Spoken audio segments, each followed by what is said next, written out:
In the quiet coastal town of Fern Bay, New South Wales, in the year 1989, a night that began with laughter and celebration ended in unimaginable horror. This is the story of Leigh Leigh, a 14-year-old girl whose life was tragically cut short, leaving a community in shock and a mother fighting for justice. Leigh was born on July 24, 1975, and from the start, her life was marked by challenges. Her parents separated when she was just 7 years old, a pivotal moment that left a lasting impact on her. For a time, she lived with her grandparents, finding solace in their care. By 1989, Leigh was living in Fern Bay with her mother, stepfather Brad, and her younger sister. Fern Bay was a peaceful coastal suburb, but beneath its tranquil surface, the late 1980s saw a troubling rise in violent crime across the region. Leigh was a typical teenager, full of dreams and curiosity. She loved animals and aspired to become a veterinarian one day. She spent her weekends and holidays with her grandmother in Stockton Bay, a place where she felt most at home. Described by those who knew her as kind and spirited, Leigh was just beginning to navigate the complexities of adolescence. On November 3, 1989, Leigh was invited to a beach party celebrating the 16th birthday of a local boy. The party was held at the North Stockton Surf Club, and around 50 to 60 teenagers attended, most of them from Newcastle High School. Leigh's mother allowed her to go, arranging to pick her up at 11 o'clock p.m. She believed the party would be supervised by adults, but she was tragically mistaken. The party was chaotic from the start. Two 18-year-old boys, Matthew Webster and Guy Wilson, acted as unofficial bouncers, marking guests' hands for entry. But their presence was far from reassuring. Witnesses later revealed that Matthew had boasted about getting Leigh and other girls drunk so they could go through them. The party was a powder keg of underage drinking, immaturity, and unchecked behavior. Leigh arrived at the party around 7:30 p.m. with friends. As the night progressed, she was given copious amounts of whiskey and Coca-Cola, quickly becoming intoxicated.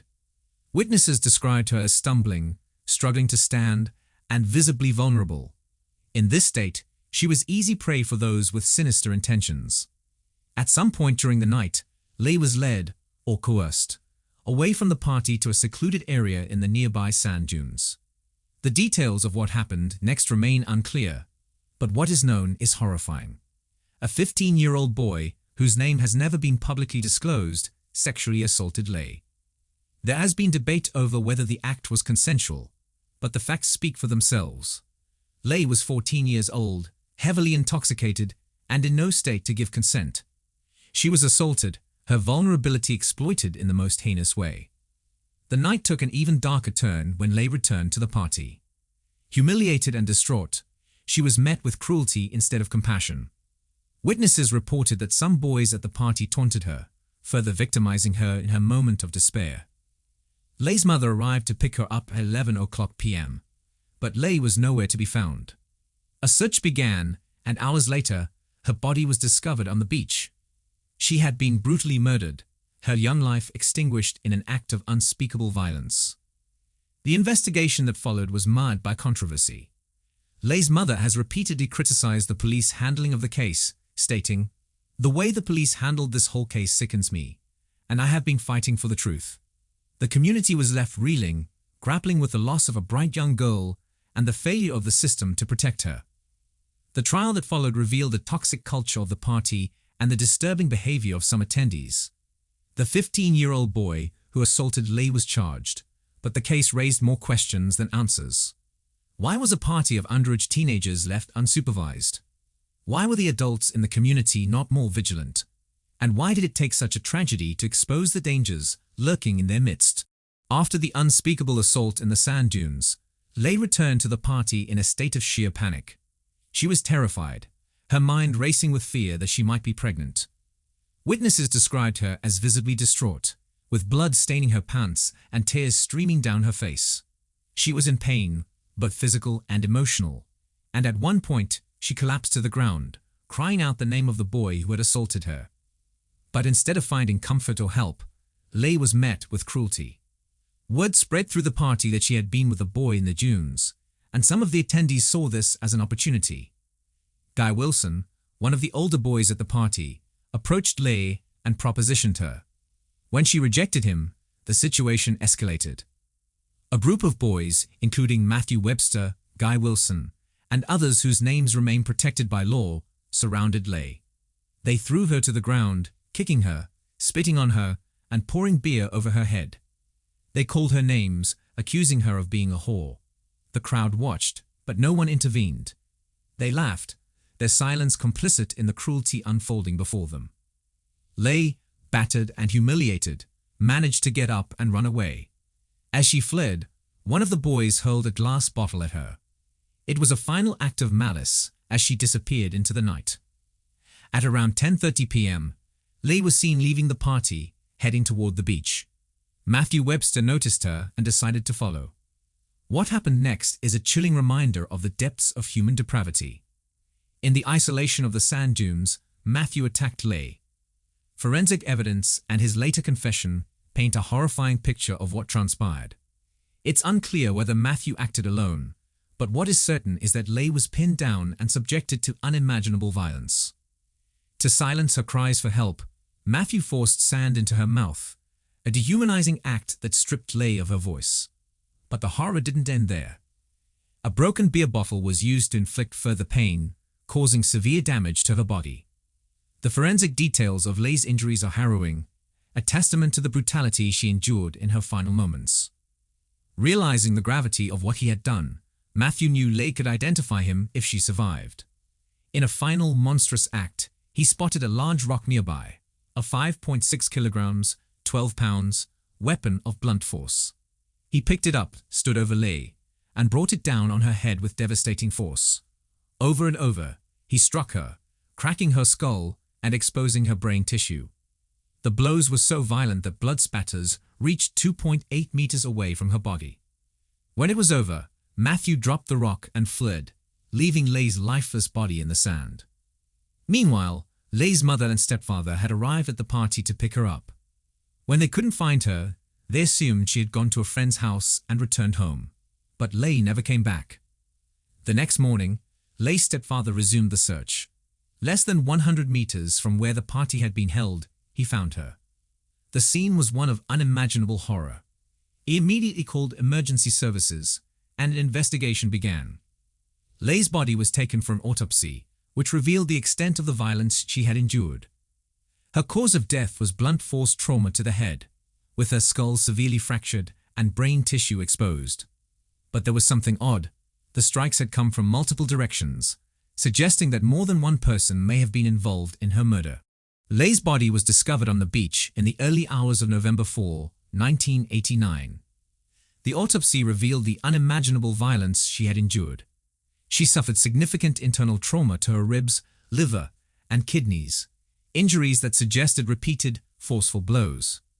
Signs of asphyxiation hemorrhages indicated she had been strangled or had her neck compressed during the attack. But the brutality didn't end there.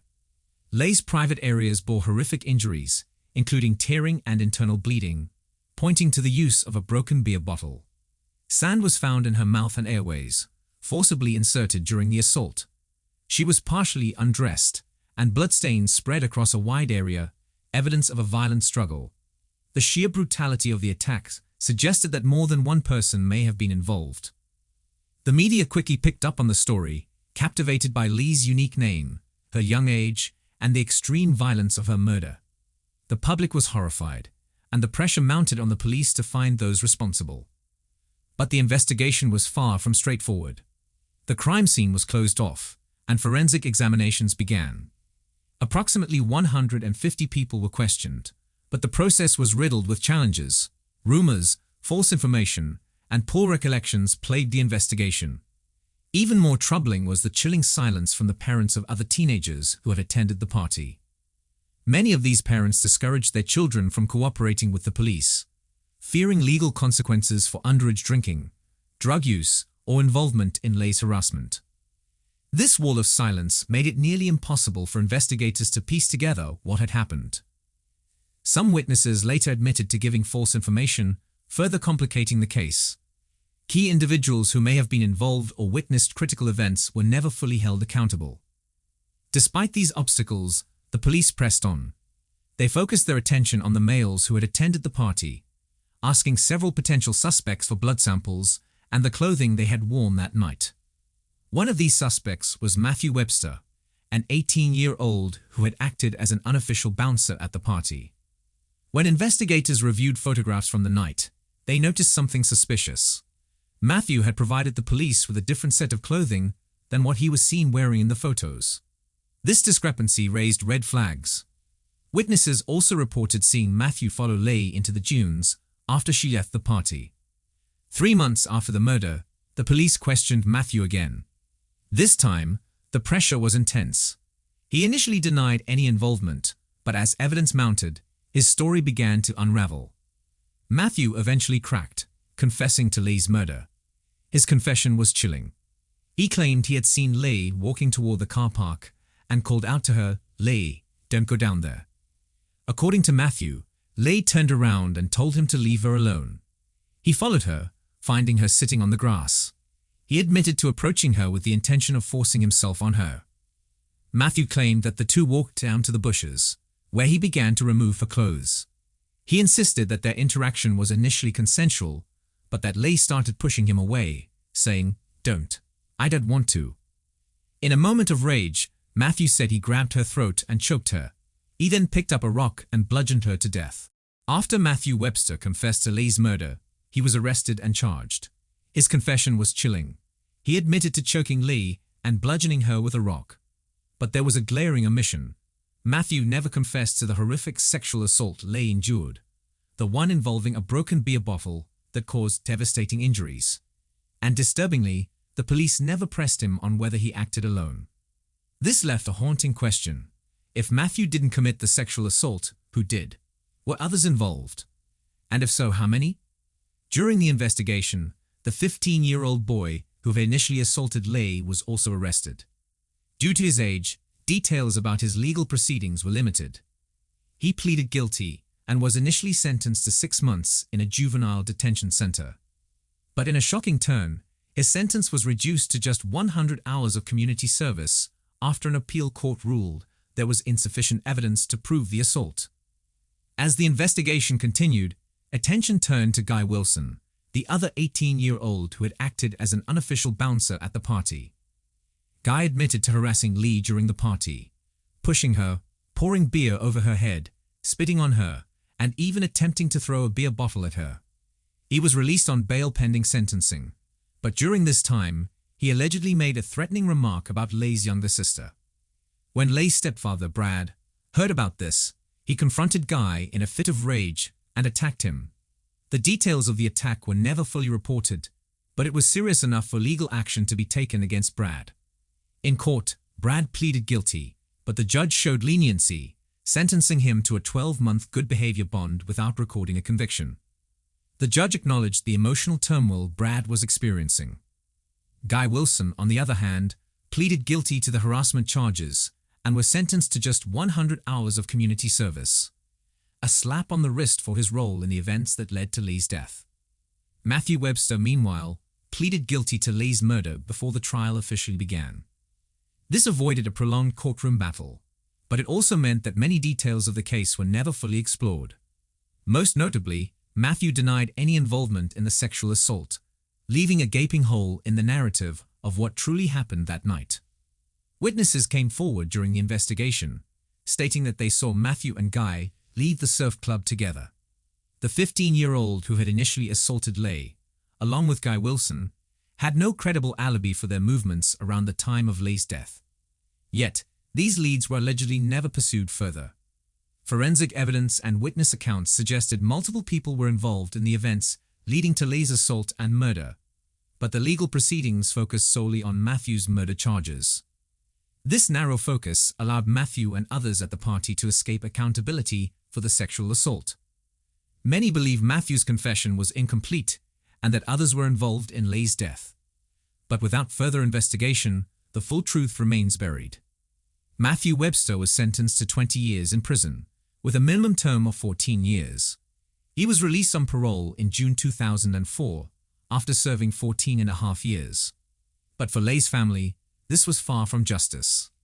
The police faced significant scrutiny for their handling of the case. There were allegations that suspects, including Matthew, were beaten by officers during interrogations. Critics also pointed out that it took the police 3 months to charge Matthew, despite knowing early on that he had lied about his whereabouts. Leigh's family has been vocal about their dissatisfaction with the investigation and the lack of convictions. Multiple people attacked Leigh that night, but hardly anyone faced justice.